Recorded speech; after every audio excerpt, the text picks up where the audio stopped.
u ovom lepom ambijentu koji nam pruža toplinu, opuštenost, ali nameće jedan lepi zadatak da danas određeno vreme pričamo na temu podcasta Centar za aktivno starenje.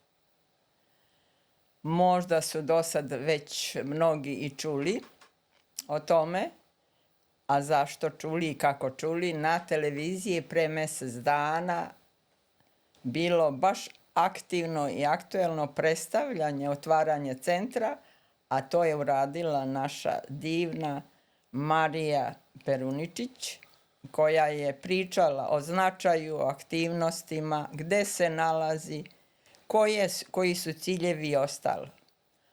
A mi ovde smo se okupili ili dobrovoljno pristali da započnemo razradu teme podcast na određene ili predložene tematike ili potrebne rasprave ili šta uostalom mi predložimo u Centru za aktivno starenje. I prva tema je da pričamo o centru, a ja kao uvodničar reći ću kako je se rodio centar ili kako smo došli do ideje da se on osnuje. Pa, ovako jednostavno rečeno, spontano kroz razgovor između dve nevladine organizacije, Zida i Našeg doba, gde smo imali prethodnu saradnju na projektu Digitalnog umnog. Da ne bi ponavljali se ono što je Marija pričala i što ćemo mi sad pričati, mi ćemo u ovoj emisiji podcasta iznositi svoje impresije kako smo mi određene aktivnosti koje smo već otpočeli godinu dana, znači sad u martu će centar slaviti prvi rođendan, sprovodimo, gde sprovodimo, kako smo zadovoljni, kako bi nešto trebalo popraviti, jer sve što se odradi može biti bolje. A za to su tu moji sagovornici, a isto i drugari iz centra, naša Ljilja Krstić, Rajko Mićković i ja, Milena Andrijašević. Sad bi vas zamolila pojedinačno, ko želi prvi, uopšte nije problem, da odaberete neke aktivnosti koji ste učestvovali u centru, a na vas su ostavili posebne utiske. Izvolite. Pa ovako, Milena je to, prije svega da zahvalim na ovom pozivu i prvi put što učestvujem u studiju, Centru za aktivno starenje. Hvala im stvarno od prvog dana kako sam ušao u ovu priču, zajedno sa drugarima Milenom i Ljiljom i ostalim. Ima nas još? I još koliko nas ima i više nas bilo. Tačno. Baš lijepo, baš smo lijepo počastovani, pogotovo domaćina, ko da smo kući. Možda i po nekim situacijama i bolje. Ovako, ja sam uvijek u životu težio da budem u kontaktu sa nekim, jer sam čovjek je, čini mi se, ništa. Ako u nečemu nije, ko se ne bavi sa nečim, ako ne kontaktira sa nečim. Sad, evo, treće doba, došli smo ovdje u ovom centru, ponuđene su razne aktivnosti. Naravno, ponuđene su i mi smo predložili i koji smo učestvovali. Mene su posebno sviđala ova aktivnost. Evo, prvo ću istaknuti ovu aktivnost što smo učestvovali na pošumljavanju brda Male Gorice, koja, eto, uopšte nije ni poznata bila do sad u Podgorici za građane, a tako fino mjesto i tako lijep potez što se na tome rodila inicijativa da se pošumi taj vrh i da bude šetalište potencijalno za građane Podgorice. Pa onda učestvovanje u plesu, plesnim igrama i to je baš bilo i tema kako je to osmislio, to je baš lijepo bilo da se mi obučemo, izgledamo kao u doba 60. Ja sam stvarno se imalo i toga dana kad sam trebao da dođem šta ću, kako ću da izgledam, eto. Mislim, ako se ne zezu ovi kolega koji sam bio i utisak mi je da sam potrefio malo bio. Ne da si potrefio, ti si bio mister Zaboravio si to da se pohvališ. Dobro, hvala ako je to tako. To je tako. Ali baš je to lijepo. Pa onda teme, ne teme, nego radionica, u obučavanje ovim elektronskim aplikacijama, odnosno korišćenje telefona pametnih. Tu je mnogo pomoglo. Premda se ja rado znao od početka kad su bili ti telefoni u upotrebi da imaš dosta tu da čovjek sazna i da mu bude mu korisno i skrati mu neke puteve, razumiješ, pješke i tako dalje. I nauči više. To su aktivnosti gde si ti neposredno učestvovao, a ima još u našem planu, jer svake nedelje, krajem nedelje, Marija postavlja na Viberu u našoj grupi plan za narednu sedmicu. Tako da mi možemo da biramo. E pa sad, Ljiljo, pošto možeš da biraš, to jest možemo da biramo, šta je na tebi od izbora palo na dušu i želiš da o tome kažeš par reči? Prvo ja bi da pohvalim ove mlade ljude koliko su, sa koliko volje, ljubavi, topline su prihvatili nas. Iz trećeg doba, ajde da ne kažem stare, jer mi nećemo da budemo stari i oni nam to pomažu da ne budemo stari kroz razne aktivnosti. Ne samo aktivnosti, tu su pokloni, tu su dočeci sa osmehom, čašćavanje, Ljiljo, ne zaborav. Prostor u kome se nalazi centar, nalazi se u staroj kući. Ja to moram ponovo da ponovim, ja to stalno kažem. Ja sam živela u staroj turskoj kući i ja kao da se vraćam svom domu. Ali nemam samo ja taj osjećaj. Svi imaju osjećaj te topline koja se osjeća u tom prostoru, a taj prostor u stvari čine ljudi koji se tu nalaze.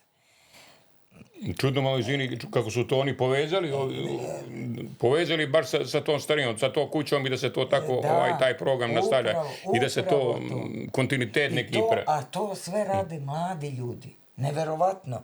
Ne čine ljudi srednje generacije koji koračaju našem dobu, nego baš mladi ljudi, što je neverovatno. Ali za pohvalu. Pa normalno, za svaku pohvalu.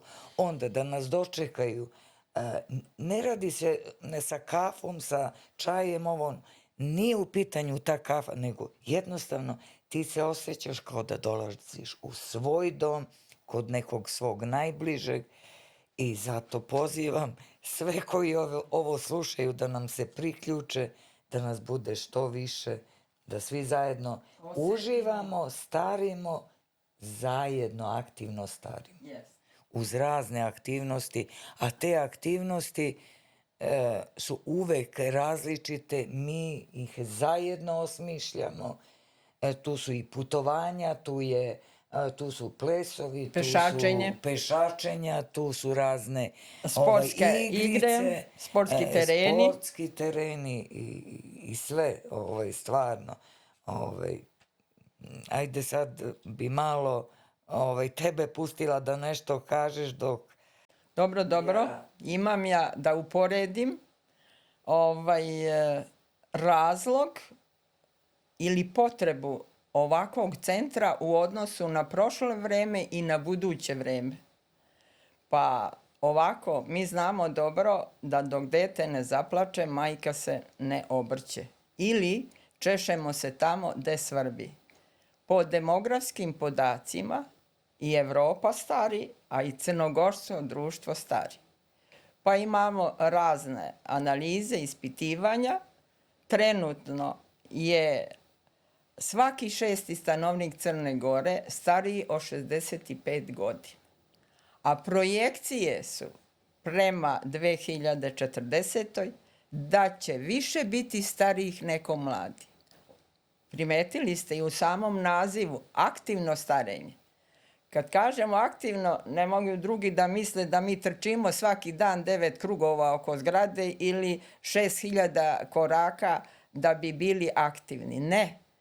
Ovo aktivno starenje podrazumeva razgovor, da prvo su sistem ankete su pitali nas starije, a to je potreba uopšte starijih ljudi da budu pitani šta žele, šta su propustili, koji su im hobiji i koji su im problemi, da bi oni osmislili zajedno sa nama taj plan koji sad realizujemo. Pa je ovaj plan i program naših aktivnosti rezultat uzajamnog slušanja, uzajamnog razgovora i uzajamnog rada. I šta je još novina? Ovo nije da smo došli u bioskop. Ovo nije da smo došli na priredbu, nego interaktivno. A šta to znači? Ne možemo mi samo predlagati naše želje, pa tamo Vukašin, Marija, Suzana, Mirela da nam ispunjavaju, nego da i mi učestvujemo, da i mi vodimo kao što sad to radimo.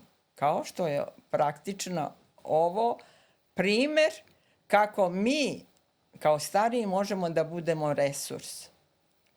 A na kraju ove emisije imat ćemo poruke, to jest otvorit ćemo vrata da ljudi koji slušaju ovaj podcast sa ovom temom, obično to rade mlađi ljudi, čisto manje će da slušaju naša generacija, ali će prepoznati svoju mamu, svoju tetku, svoju stariju sestru, da kaže dođi da vidiš šta tvoja generacija u centru grada radi, poziva nas da aktivno, da ulepšate svoje godine starosti, da izađete iz kuće, da ne budete usamljeni, da budemo osnaženi, jer mnogi, nažalost ni naše, nisu dočekali godine.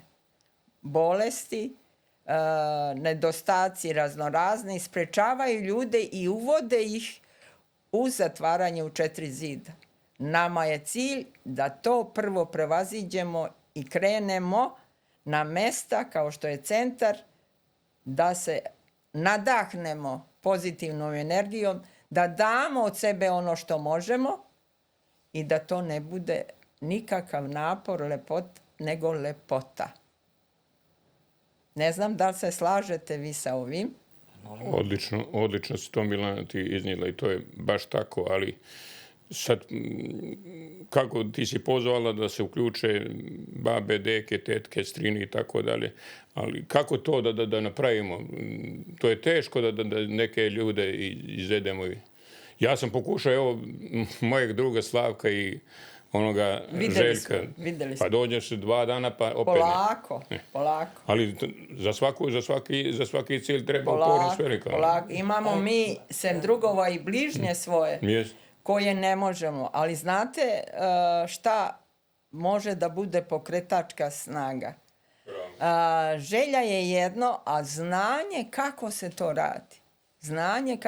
radi. Ne radi se za ruku, ima da ideš. Ne. Nego pripreme, razgovori, pokazivanje. Pa upravo ovo je poziv. Poziv jeste. I poziv i obaveštenje. Jeste. Na jedan način kako to mi radimo? Kako mi radimo i jednostavno oni su možda čuli, neko im je preneo, ali ako ovo slušaju, onda će videti koliko smo mi zadovoljni i koliko smo srećni. I želimo da podelimo. Što je formirano i upravo smo došli i vodimo ovaj razgovor sa tim ciljem da obavestimo našu generaciju da što više njih dođe, da ih pozovemo, da kažemo dođite da lepo starite. Tačno. Ne aktivno. I lepo i aktivno. Socijalno, da se oplemenite, da se družimo, da popijemo razgovori. Kafu uz igru, uz zabavu, uz šetnju, uz sve moguće. Vi koji dođete možete da date predlog za nekom novom aktivnošću. Dođite jednom, vidite, doći ćete opet. Kad smo razgovarali o aktivnostima koje će ući u plan i koje ćemo realizovati, bila je jedna tema, krug prijatelja, koje je naša Marija približila nam da to ne budu prijatelji sa Facebooka, da ne budu prijatelji iz detinjstva, nego generacijski prijatelji koji su po našem saznanju ili po našem upoznavanju zatvoreni u sebe, u svom stanu, u 4 zida. Ali cilj ne sme da bude ni napadan, ni agresivan, nego ima svoje faze. A kako to nam preporučuje naša psihološkinja? Ta prva faza je neposredni razgovor, ne dugi, u okruženju gde takve osobe bitišu, a to su obično svoji stanovi, svoje kuće ili svoja bašta. Ne mora da znači da su oni zatvoreni ili da ne komuniciraju. Ali iz nekakvih njima poznatih razloga su se povukli iz aktivnog života kroz naš razgovor koji će da bude prema mogućnostima, ali preporučuje se da bude kratak, a češći. Otvarajući se nove teme, doći će do približavanja, doći će do novih saznanja i novih mogućnosti kako to drugi rade, gde se to druže, gde se okupljaju i na taj način mi se nadamo da će osoba koja je do sad bila pomalo izolovana i pomalo prepuštena sama sebi poželeti da tu našu priču doživi. Onda budemo spremni da naše vreme, našu priču realizujemo ruku pod ruku i dođemo zajedno u centar, zajedno se vratimo, a suština je nema moranja, nego da mi, posetioci, osetimo zadovoljstvo u sebi. Ja vam se zahvaljujem, a rezultate ćemo videti prema broju pregleda. Uključujemo se u moderne tehnologije, drugari.